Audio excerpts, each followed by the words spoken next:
Thessalonians 4:16. For the Lord himself would descend from heaven with the cry of a command and a voice of the archangel with the sound of the trumpet of God. And John 12:32. And if I be lifted up from earth, I will draw all men unto me. Isaiah 61. Arise and shine, for your light has come, and the glory of the Lord has risen upon you. Okay, I'm going to pray and we get started. Oh, Jesus. Oh, Lord, we thank you so much that you have made us your bride.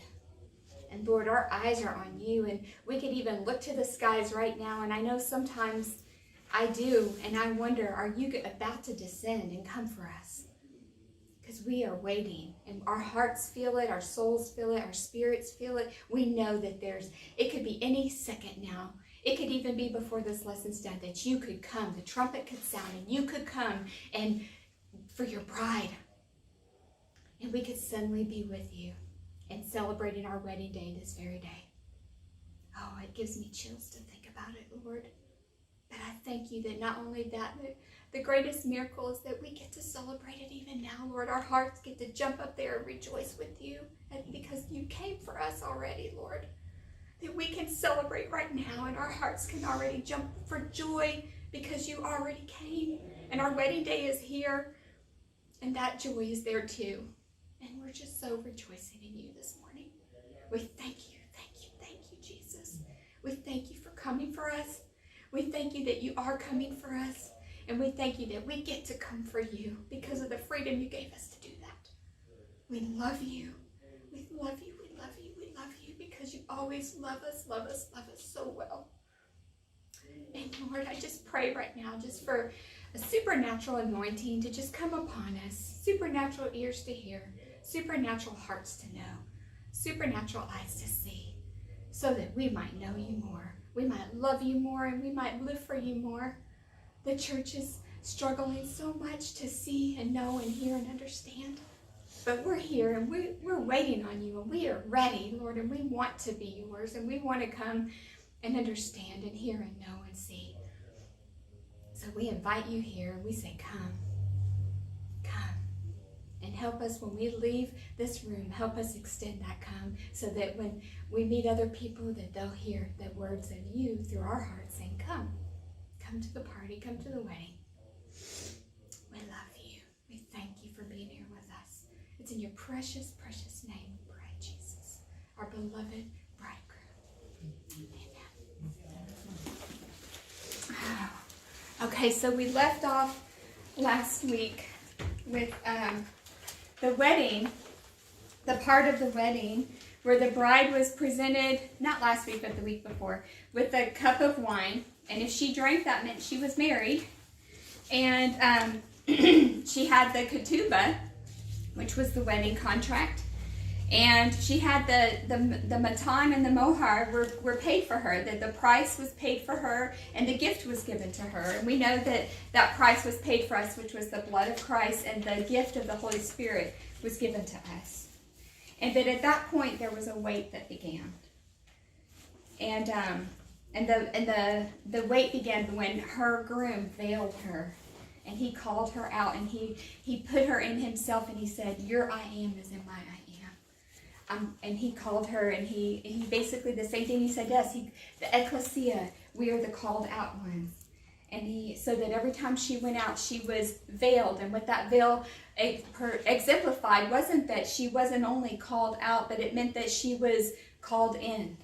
That she was in a place of where she was abiding in her beloved. And so that when people asked him, where's your bride? He could say, she's been bought with a price. That means she's already mine, but she's just not here yet. And when people asked her where her groom was, she could say, I'm waiting on him. I am his, I am my beloved's, and he is mine. So that she knew in her heart she was already his. And so when he began building the house that he was preparing for her, and their minds were both, even though they were in two separate places physically, their hearts and minds were in one place, and that was on each other. Because he was building that house for her, and she was building herself for him. And that's exactly what's happening right now. And there were bridesmaids, and they were waiting. They were keeping their oils trimmed, waiting. And the bride was keeping her oil lamp trimmed in the window, so he could look at any time and see, she's waiting for me. And that bride could look at her bridesmaids and know that they are prepared to join me when he comes. And the groomsmen, at any point, they knew, and the way that they would know that the time had come is there would be a loud blast from a trumpet, from a shofar, a Hebrew trumpet. And at that point, and it was usually at night, and after a long waiting period, anywhere from 1 to 3 years, when the father said, it's time to go get your bride, he was going. And the way that he went is that his groomsmen, he would get in this cart. It was like a bridal leader. And he would be halted up into their arms. And he would be halted up, and his groomsmen would carry him in this bridal leader. And it was very elaborately decorated. And those groomsmen were decorated. They were like warriors with a sword. And they were dressed like soldiers because they were guarding that. They were guarding that. They were dressed like soldiers, and they were going forth. And as they went forth celebrating, and the shofar came, and the groom is going to, they're going to go to the house of the bride and get her. But before they can get to her house, she's already heard the party beginning, and her bridesmaids have heard the trumpet sound, and they've already gotten their lamps, and they're coming out to meet him, and they holds her up in the air. So the first time she meets her groom is up in the air. Catch any correlation there? And so, and that they have to be ready because there's going to be a party for 7 days. A 7-day party, and that everything supplied for this party has been provided by the Father.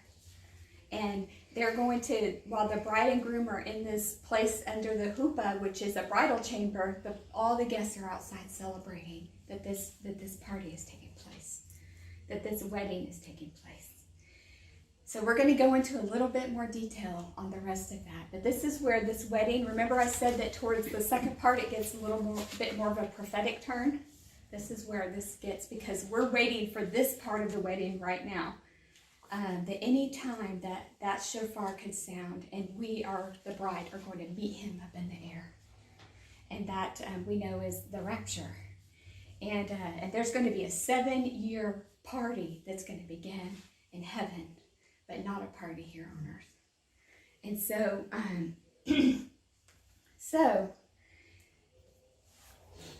John 14:23 says, "In my Father's house are many rooms. If it were not so, I would have told you that I would not have told you I go to prepare a place for you. And if I go to prepare a place for you, I will come again and take you to myself, that where I am, you will be also. And you know the place where I'm going." And we do know the place where he's going because we know him. We see heaven in him. And he also said, Jesus reiterates that he doesn't even know when he's coming, that only the Father knows. The hour has come, go get your bride. But concerning the day or the hour, no one knows, not even the angels in heaven, nor the Son, but only the Father. And that's in Matthew 24:36. And we talked about last week how before that there's a time where that the Holy Spirit is preparing us through his word. And that also, right before this all happens, there's trusted friends that come and sound the trumpet. The bridegroom cometh. 1 Corinthians 15:51-52. "Behold, I tell you a mystery. We shall not all sleep, but we shall be changed in a moment. In the twinkling of an eye, at the last trumpet will sound, and the dead will be raised imperishable, and we shall all be changed." And that right there is an allusion to what will happen when the trumpet sounds. But right before this sounds, there will be a trumpet. And what that is part of that is our job right now, to be the trumpeters, to sound that the bridegroom is coming. The bridegroom is coming. Remember the last part of Revelation? It says, the Spirit and the bride say, "Come, come." And we're going to talk a little bit more about that as we go. So what do we do while we wait? Mark 12:29-31 says, the most important is, hear, O Israel, the Lord our God, the Lord is one, and you shall love the Lord your God with all of your heart, with all of your soul, with all your mind, with all your strength. The second is like this, you shall love your neighbor as yourself. There is no greater commandment than these. So the truth is, we can't do that. We don't know how to love God with all of our heart, mind, soul, and strength. We surely can't love our neighbors as ourselves. We can't even love our families as ourselves, if truth be told. But there is a way, and that is through surrendering to our group. And that's where we're going today. We're going to talk about that way, because that way has everything to do with part of the wedding. That the part of the wedding where we go meet him in the air. The second part of the wedding, with the trumpet announcing that the groom is coming, that's when the celebration begins. And the one part I'd left out about that is remember when I said the second part of the wedding is called the Nisuan. It's spelled Nissiun. And that word means to take. And it comes from the root word naso, Naso, meaning to lift up. So to take or to lift up. That's the second part of the wedding. And if you notice, even in Hebrew weddings today, they do the thing where they take the bride and groom and they put them up in chairs, and that's something that they do that's giving reference back to this time when what they used to do.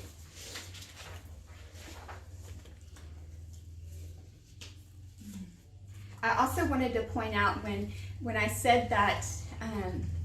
Remember when I said that the groom comes and he's carried by his groomsmen on the shoulders? That I wanted you to catch an illusion, because what else was carried on the shoulders? Do y'all remember? We talked about this. The what?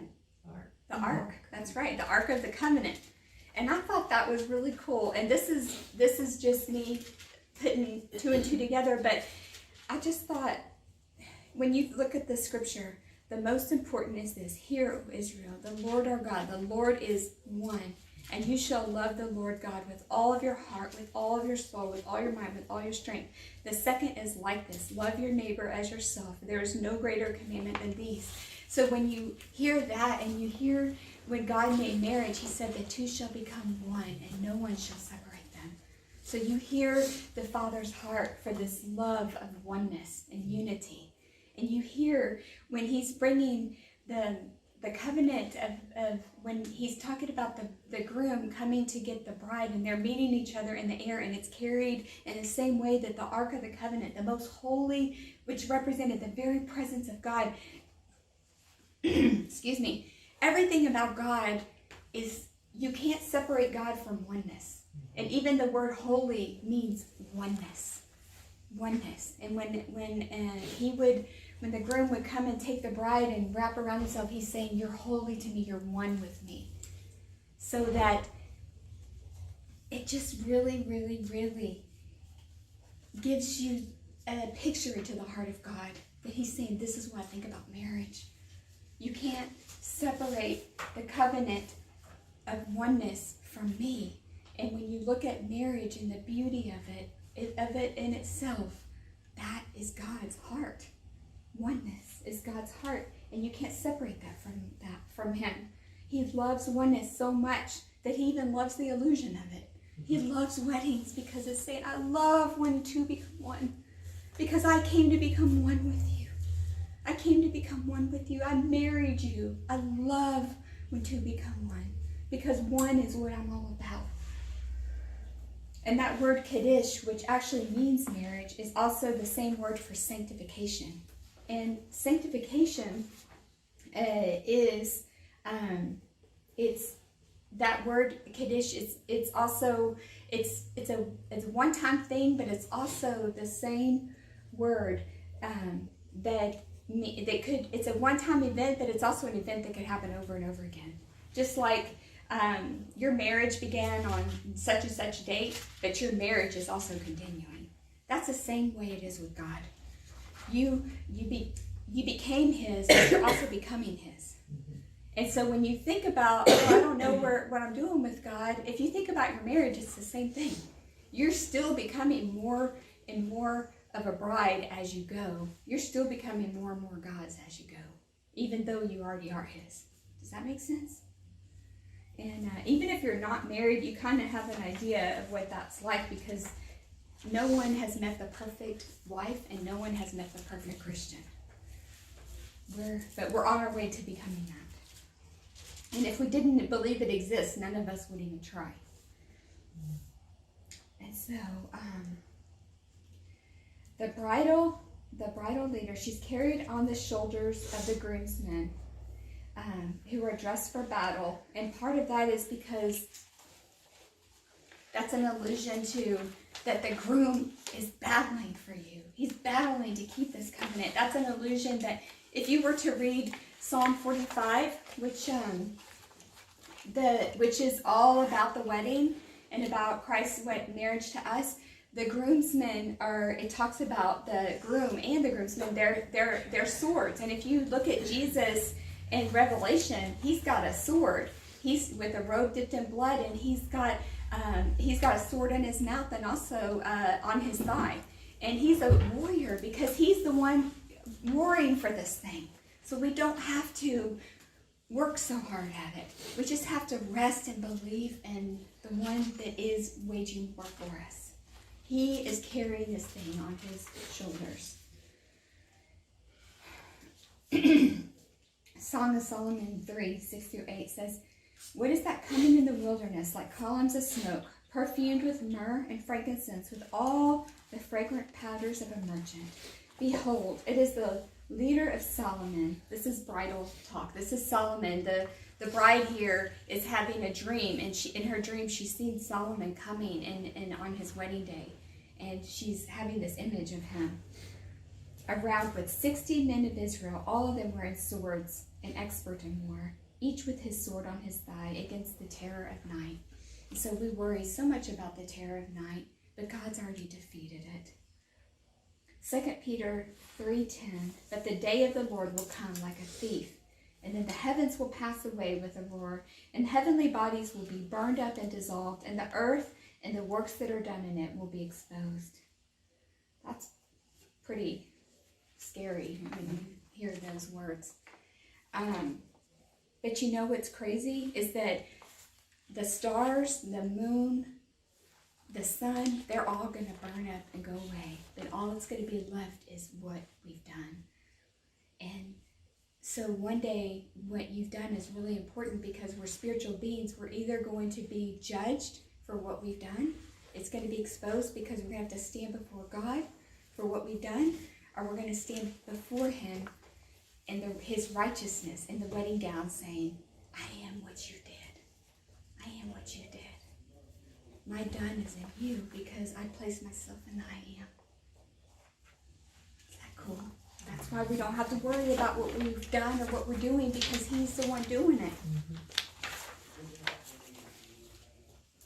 So that word is to make us sober in this world, because we're in a journey in a world that's not our own. Remember, we're intense, but also to make us aware that we don't have to be afraid of that, because we are held in the I am. 1 Thessalonians 4:16-17 says, "For the Lord himself will descend from heaven with the cry and a command, with the voice of an archangel, with the sound of a mighty trumpet of God, and after that we who are alive and who are left will be caught up together with them in the clouds to meet the Lord in the air. So we will always be with the Lord." So his bridal leaders in the clouds. We're going to meet him in the air. If we're here, we may get there. I may get there before this time comes. Whatever happens, I'll either be one of your bridesmaids or you'll be one of mine, and we'll all be celebrating when this time comes, whatever the case. I'll either be watching you from up there or be watching from down here. I'm not sure which one, but it's going to be awesome, whatever the case is. As they began to make their way back to the Father's house, a massive party would begin. So during in the ancient Hebrew weddings, as the bride and the groom are both up in the bridal leader, it's like a parade. There's a party that's beginning, and there's a lot of noise, a lot of dancing, a lot of celebrating, a lot of commotion, and people are. The town is waking up, and they're all coming to join this celebration going on. And so, whereas it's, remember in the beginning when the cup was held to the bride and she got to choose whether she wanted to partake and she wanted to become the bride, this celebration is where the whole party, the whole town gets to choose. Do you want to come into the wedding? Do you want to come celebrate? Do you want to come to the party? And so, because it's all going on, you can join the party or you can stay home and pout. But there's a party going on. And I think sometimes our Christian life is so easy to just be like, you know, it's like, yeah, this is so hard. And Jesus is so full of joy. He's like, it's a party. It's a party. Oops, sorry. But it's like, there's a joy in him. And then sometimes you forget. And then you just, anyway, I'm getting ahead of myself. Okay, we're about to talk about that. So there's a 7-day party. 7 days. 7 in Hebrew is a total completion. There's a complete party. And there is a complete party that we're going to enjoy in heaven. But there's also a complete party that we get to enjoy here on the way to heaven. It's complete. And because we are complete in him already.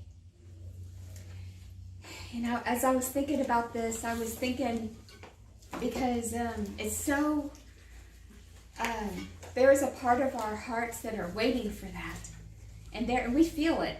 We feel it. And the closer we get to that day, and the harder, and we feel the weight of what's going on here in the world. And I believe that the more we feel that, the more time we need to spend rising with him right now. And that's what we're going to be talking about for the rest of this time. There's times lately where things have just gotten heavy for me. And I've just said, Lord, I want to just go up there with you now. It's like, I'm tired. This is hard here. And it's not that there's one single battle, it's just a lot of different battles, and you feel the pressing, and you're just like, how are we going to get, if I think about tomorrow, it's too much. It used to just be, if I thought about next year, it'd be too much. But now it's, you think about the next hour, and you're like, you know, panting. It's crazy. But in the midst of the darkness and the mundane and the confusion, there's a heavenly place right now where we can go and we can rise with him. And so I find myself saying, Lord, how can I be taken out while I'm still in? You know, I remember, like my granddaughter, I was just on the phone with her the other day, and she said, Nuna, can you just come and get me? And sometimes I just say that to Father, can you just come get me? And he says, sure. You just come up here with me right now. Just come up here with me. You can come sit on my lap for a little while. And we're able to do that in him. And that's the only way we're going to make it. We have to do that in him right now. We have to allow him to love us and to take us up, even while we're still here. And we're not going to make it if we don't. That's why when I say it's important to do your homework, it's really important, not because you need to know this stuff, but because you need his heart in your heart. You need his mind in your mind. You need to feel his hand in your hand, and you need his soul in your soul, and you need to know, you need to just let there be moments where he takes your face in his hands and he just kisses you all over your face and reminds you that you're not of this world. This world is too heavy, but you're not of this world. And he takes you to the high and broad place, and all of a sudden you're at peace. And you remember, oh yeah, I'm just here for a little while. And that's how we're going to make it. And that's how we know we're part of the greatest love story ever told. Between God and his bride. Between God and his beloved. In John 19:17, it says, So they took Jesus, and he went out bearing his own cross to the place called the place of the skull, which in Aramaic is called Golgotha. The cross is our bridal leader. He bore it on his shoulders because no one else could bear it for him. And yet he was opening up to us a time. He knew we were going to need to be lifted up. He knew there was going to be a time where he was going to be able to, we were going to need to come and arise with him. And he was like, I'm making a way for you. It says that for the joy set before him, because he knew we had no idea that was our wedding day, but he knew. And he carried it on his shoulders.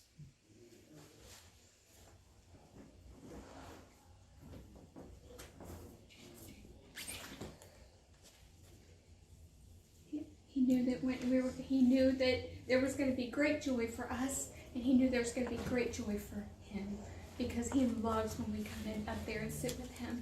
It says right now we're seated with him at the right hand of the Father, and he loves it. He loves when I get up at 4 a.m.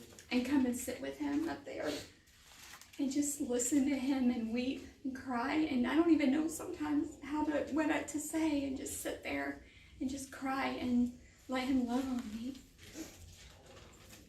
And he loves it because I'm belonging to him in those moments. The cross, it takes some surrender to do that. It takes some surrender to say, I'm going to let go of trying to control my world, and I'm just going to come sit with you and remember who I am, that who I am is above this world.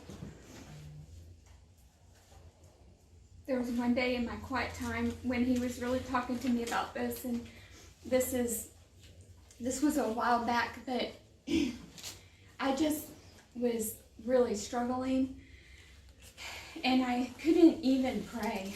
I was really, really having a hard time. And I just sat there with my Bible open, and I just wept.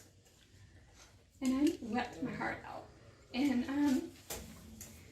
And I just was like, God, I don't even know how to get to you. I couldn't read. I wasn't teaching at the moment. I just was having a hard time connecting with him.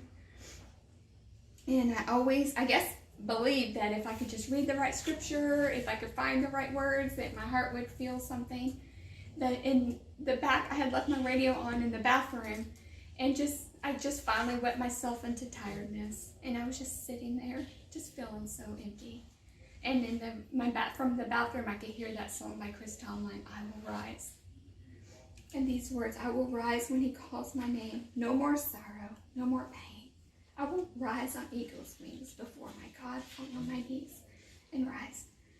And in my heart at that moment, I heard him say, you don't have to wait to heaven to rise. You can rise in me right now. And it just was such a cool moment, because I didn't, you know that song is about heaven, and we are going to rise with him. But there's times where he knows we need to rise with him right now. And even more as the day draws near. And all it takes is a spark in our heart, a desire to go up and meet with him. And he comes and gets us. He takes us the rest of the way. It's his job to get us there. We just say, come and get me. Come and get me. And all it takes is an exit of you, and you enter into him. Because we're already, it says, in him we live, move, and breathe, and have our being. So the moment you say, later, Rhonda, I'm going to Jesus, then he's there. He's there. You lose in that awareness of you, and he's already there. He has come. He is coming, but the most beautiful thing is that he's here right now. And we get to come anytime we want or need. All it takes is that desire to come and meet him. John 12:32 says, if I be lifted up from earth, I will draw all men to myself. And he was lifted up from earth. And he did draw us to him, and he is still drawing us to him. There again is an allusion to the bridal leader. That cross is our bridal leader. Isaiah 61 says, arise and shine, for your light has come, and the glory of the Lord has risen upon you. The word just wanted to remind you that the word love is agapeo, which is total. That's the word of the love that God has for us, and the love that we should have for each other when He says, "Love the Lord your God with all of your heart, your soul, your mind, and your strength." What that means is the love has God for its primary object and expresses itself first of all in implicit obedience to His commands. So in self-will, our self and self-pleasing is the exact negation of God's love. So the minute that you're like, I'm going to love, you've already negated God's love. The minute you say, I'm going to do this, you've already negated it. All you can do is receive it. You can receive it. And through that, you can give it to others. And you can express it to others. Christian love, whether exercised toward brethren or toward men generally, is not an impulse from feelings, the way we've made it in the world to be. It does not always run with natural inclination, nor does it spin itself upon those whom some affinity is discovered. Love seeks the welfare for all, works no ill will toward any. Love seeks the opportunity to do good to all men, especially toward the men of faith. And that's from Vine's Expository Dictionary of the New Testament. God is always loving us. He's always loving us. Sometimes we play that game in our mind where, oh, I don't deserve God's love. He can't love me now because I've done this, or I thought this, or right now I'm actually thinking this, right now. Well, God's loving you in that moment. In fact, He's loving you most in those moments. His love doesn't depend on what we've done, what we think, who we are. His love just is. He is love. Love could never be proved without the choice of each of our hearts to exercise it. And that means that there has to be an opposing force against it, which is this world that we're in right now. An example is light and darkness. We would never know what light is unless we had darkness opposing it. And how could we define light unless there were darkness? So we're in that tension right now. We're in the tension of perfect love and the polar opposite of perfect love. And God's saying, abide in love. Abide in me. And there's no way we can unless we rise into Him. We rise. And that is our obedience. And we've really, really messed up with that word obedience, haven't we, in the church? And it's so hard to take that mindset out of what obedience is. So I want to talk a little bit about what that looks like. Because the definition of obedience in the Greek is pietho. Obedience suggested is not by submission to authority, but results from persuasion. So obedience actually means that I'm going to cause you to believe in me so much that you want to follow me. It isn't saying, here's your list of to-dos and don'ts, follow it, or you're in trouble, which is what we've actually made it out to be. But obedience is a belief in a person or an idea so much that we will follow it because we're dedicated to it.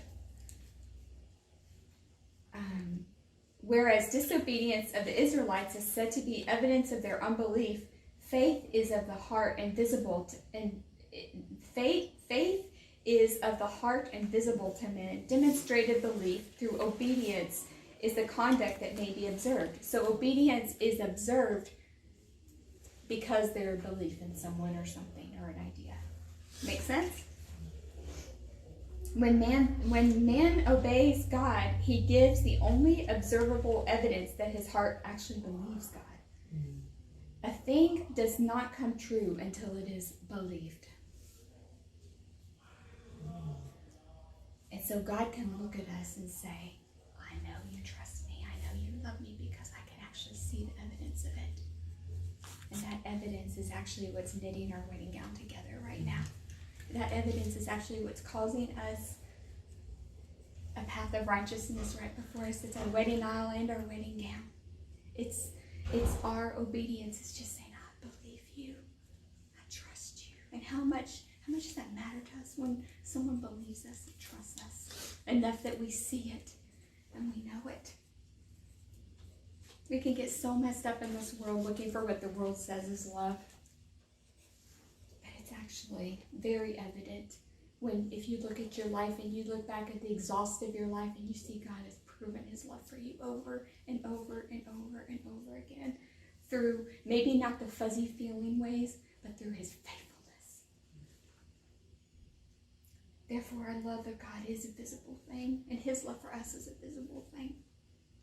He is our persuader.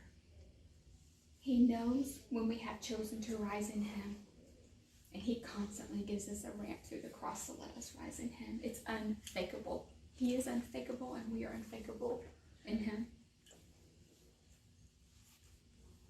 The problem is, if love is visible by God, then what's happening in the church? If the whole world should be persuaded that God is real, right? Am I crazy, or do y'all see it too? I don't know what the answer is. I just know for me, and I pray that we just decide to obey him. Not because we have a list of rules, but because we let him persuade us. I believe him and I trust him.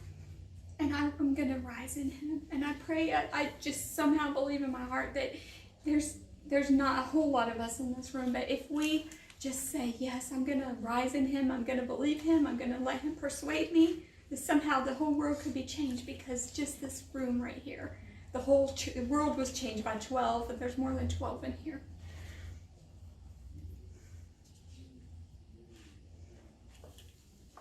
Sometimes the problem is in our boast.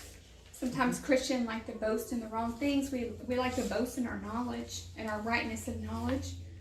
But the world is really only going to be persuaded by one thing, and that is love. Real love. Not what the world says is love, but the love of God. And there's no argument that can go against that. When a bride is standing who she is, and she's inviting everyone else to the party, when she's risen up with Christ, and she's full of the joy and the love, and she's beaming in radiant love and joy, and she's saying, come with me. This is amazing. You've got to come to this party.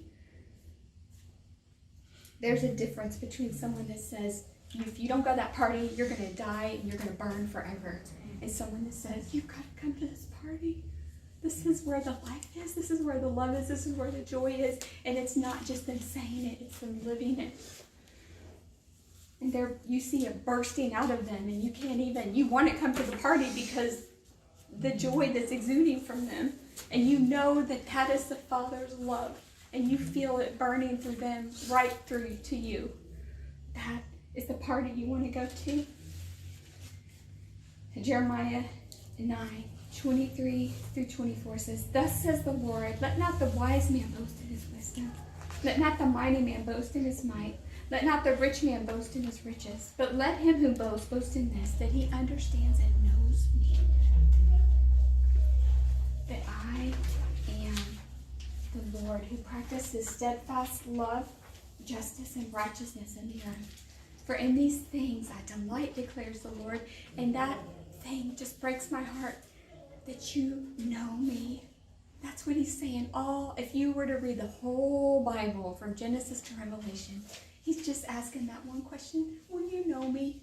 Will you let me know you? Will you realize who I am, how much I love you, that I came for you, that you are mine? It's like a parent whose child was kidnapped, and then that child is brought back. That parent wants one thing, and that is for that child to remember who they are. That's exactly the story that he's telling from here to here. You're my kids. I love you. I came for you. Remember me. Know me. I'm the one who loves you. You are mine. You are mine. When Hope was little, she used to do her hands like this and say, I hold you. And that meant, pick me up. I want you to hold me. And I think sometimes we do that to Jesus. We're like, I'm going to get a little pick-me-up from him, a little, and he's saying, no, I hold you. And there's such a peace that comes when we just say, hold me, and he picks us up. And we are held, and we feel it. And we know that we're the vine, and he is the branch. Or he is the vine, and we're the branch, and we feel him wrapped all around us, and we feel us wrapped all around him. He is our vine. How different could our lives be if we began really believing that we're the bride of Christ? If someone made a deal with you when you were 15 and they said, you're going to have a really hard life until then, but when you're 15, Prince William, and say he is not married, so Kate, but he's marrying you, and you're going to become part of the kingdom. You wouldn't be that worried, would you? Like, say you were homeless at 14 and a half, and you had, you didn't have a nice pair of shoes, and you didn't have that many friends. You could deal with it, right? It would be hard. It would stink, but you could hang tight because you didn't have that long to go, right? You knew he was coming, and you knew when he came, you were going to have the whole kingdom, right? And your whole world was going to change, and you were going to be on top because you were going to be married to the king. Well, someone better than him has come for you. And you are married to the King of Kings, the Lord of Lords. And you are going to have to hold tight for a little while. And things make it shaky here because there's one that knows who you're married to, and he hates who you're married to.